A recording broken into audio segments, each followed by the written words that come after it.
Persönlich wird Ihnen präsentiert von unserem Einrichtungspartner Pfester. Freude am Wohnen.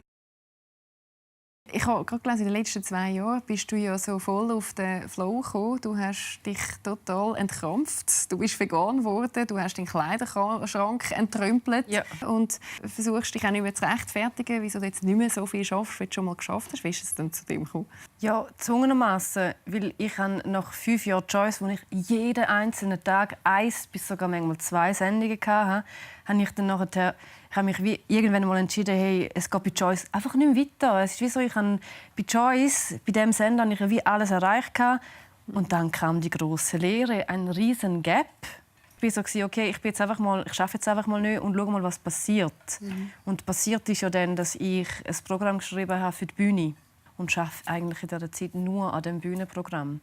Ich musste herausfinden, wie schafft man, wenn man nicht einen richtigen Arbeitsgeber hat. Deine Mami ist aus dem Kosovo? Genau, meine Mutter ist aus dem Kosovo.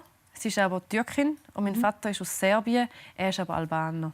Wie haben die sich kennengelernt? Die sind verkuppelt worden von einer Tante.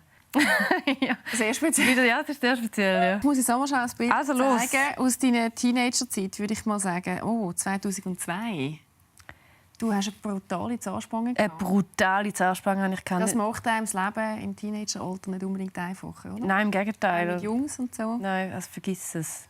Es war ein riesiges Ding mit meinem Kiefer. Es ist so, mein Kiefer ist wie ein Evolutionsschritt voraus. Nein, voraus. Ich habe viel zu wenig Zähne für den Schädel im Prinzip.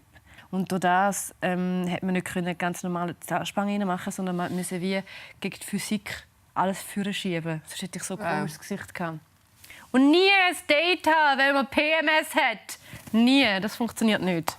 Ich bin sehr anfällig auf PMS, weil ich hormonell dann so bin. Und dann sehe ich so ein Glas Wasser.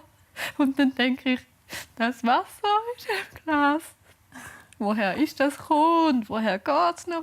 Also ich bin sehr emotional dann. Aber es zeigt, wenn man ein Profil hat, dass die Leute das eben enorm schätzen, wenn man sich wirklich zeigen tut und eben eigentlich Position bezieht. Ja, natürlich. Aber das Ding ist ja, ich kann ja gar nichts eigentlich.